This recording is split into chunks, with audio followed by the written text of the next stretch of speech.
నమస్తే అందరికీ. దేశంలో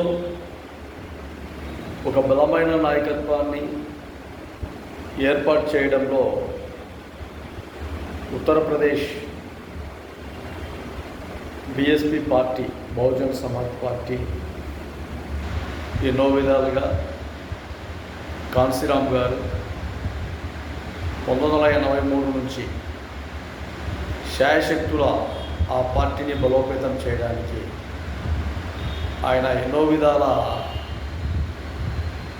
కష్టాలు నష్టాలు పడ్డారు. తర్వాత ఆయన ముఖ్యమంత్రి కాకుండా ఆ పార్టీ బలోపేతమైనప్పుడు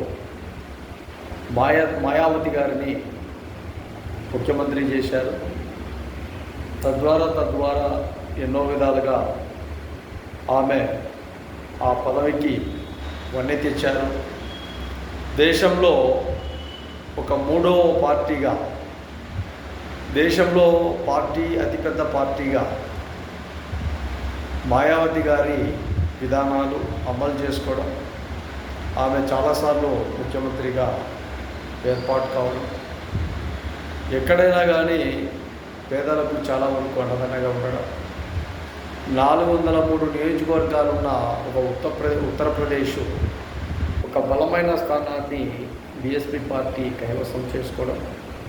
ఇలా తీసుకుంటే మాయావతి గారి అంచనాలకు తగ్గట్టుగా నేడు ఒక విధానాలు రాజకీయంలో రకరకాలుగా కుళ్ళు కుతంత్రాలు ఏర్పడిపోయాయి.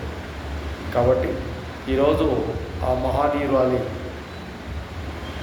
నిన్న 15వ తారీఖు ఆమె జయంతి. ఆమెకు మనస్ఫూర్తిగా ఆంధ్రప్రదేశ్ నుండి మహాజన రాష్ట్ర సమితి హృదయపూర్వకంగా జయంతి శుభాకాంక్షలు తెలియజేస్తున్నాను. రాబోయే కాలంలో, ఈ మధ్యకాలంలో బీఎస్పీ పార్టీ వారు వేరే రాష్ట్రాలలో ఎలక్షన్లు ఉన్నప్పుడు చాలా వరకు అక్కడ అభ్యర్థులను ఏర్పాటు చేయడం చాలా వరకు తగ్గించారు.